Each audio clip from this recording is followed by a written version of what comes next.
My friend, thank you once again for jumping back onto this channel. I'm not going to hold you for long. I just had the thought that went through my mind, and I'm really working on having the idea and implementing the idea and just putting it out for you guys to be able to enjoy. I do not want to just sit on content or sit on ideas, so this one is for you. This is 3 reasons of why you should not buy a new car. Number 1, per Kelley Blue Book, in September of 2025, the average American purchases a new vehicle for about $50,000. Now, in perspective, the national average for an American's income is $67,000. And the median household income average is $83,730. Now, just thinking about that realistically, the amount for a new vehicle in comparison to the national average and a median household income average, that's more than half of that. Understand that we have been taught wrong when it comes down to finances. We have been taught wrong when it comes down to the things that truly matter. We have been taught that, hey, it's the person with the flashiest car, with the newest car, with the nicest car. Your car has lights in it. Your car has this in it. Your car has that in it. But all it encourages is a system of debt. That's it. All it does is encourage you to be in debt. All it does is encourages you not to be an owner, but to be a borrower. Because I've seen so many people get caught up in this trap where they buy a vehicle, right? Or they're leasing a vehicle. They'll lease it for a year or 2, and then a newer car comes out. And then, you know what? Hey, let me get my trade-in value for this or whatever it may be, and let me switch over to another vehicle. Let me get the newer car. This came out with another colorway for the vehicle. Let me do that. And people are changing and buying different vehicles as if they are changing and buying different shoes. Now, if you have the money, if you make over 6 figures every single year, if you make over 7 figures every single year, respectfully, I have no right to tell you what to do with your money because I'm not even there yet. I'm not gonna lie. I'm not there yet. But what I will say is every average everyday American that is listening to my voice, that is working a 9-to-5 job, that is grinding their butt off just like I am, you do not want to buy a new car, bro. Don't do it. Sis, don't buy that new car. Because yes, it might be a status symbol. Yes, people might be like, oh my gosh, they got the new whip, look what they pulling up in. But at the end of the day, all that's going to do is puff you up for a little bit, and then that car is going to become detrimental in your journey, in your finances, and even just in your identity as an individual, because then you are going to place the value that you have as a person in what you have, and that's backwards. All right. Number 2, a car is not an asset, it's a liability. When you drive a vehicle off of a car lot, it already and automatically depreciates half of its value. So say you get a brand new car for $50,000, you drive it off the lot, whether you own that thing or not, now that car is worth $25,000.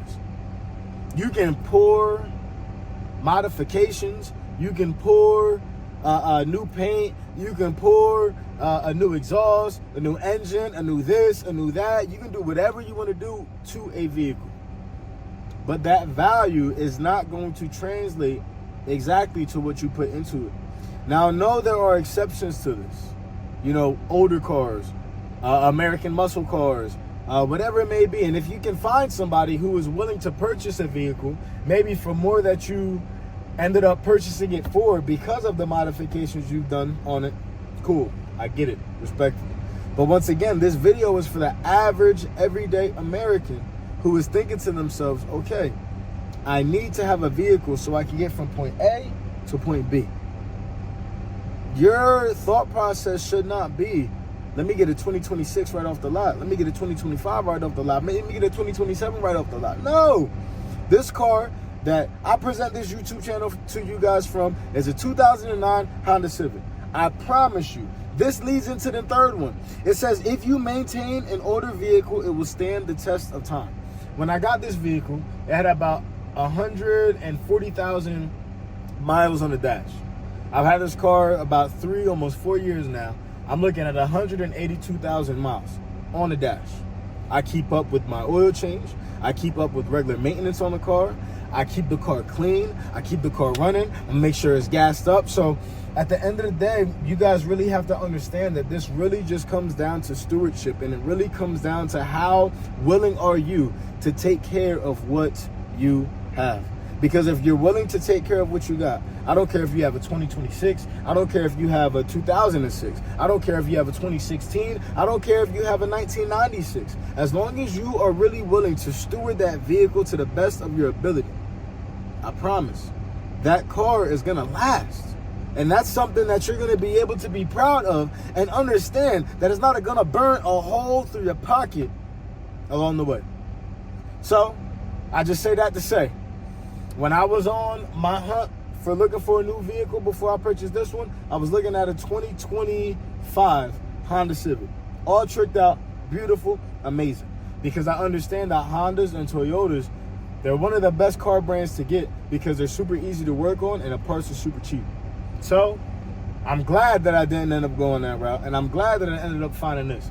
I paid $8,000 for this car, and like I said, I've got my money's worth out of it 10 times and then some. I've been to DC in this car. I've been to Philly in this car. Like, I drive everywhere in this car. So just understand, it's not about the value that society puts on a vehicle. It's about the value that you can contribute to that vehicle. I'm not saying don't drive something that you're not proud of, because I think everybody should be proud. Everybody should be happy and enjoy the fruits of their labor. But what I am saying, my friend, is don't be stupid and don't make a foolish decision based off of seeking the validation of others. All right? You're working hard, you're saving money, you're stacking up, you're grinding, you're investing.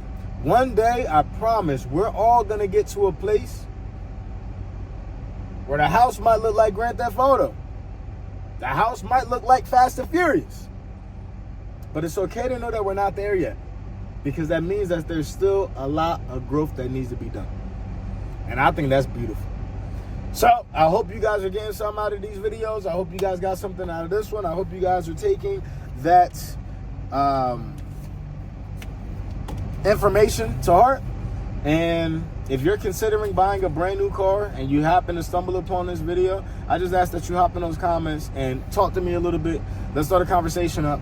And yeah, go with an older car if you can. Take care of it. If you don't know how to take care of it, find a good mechanic, get in touch with somebody. Somebody has to know how to work on something, whether it's your brother, your cousin, your uncle, your granddad, your dad, whoever. At the end of the day, I want you to be well, not only financially, but in every other area as well. All right, y'all. I'll see you next time. And please, remember, do not buy that brand new car. You don't need it!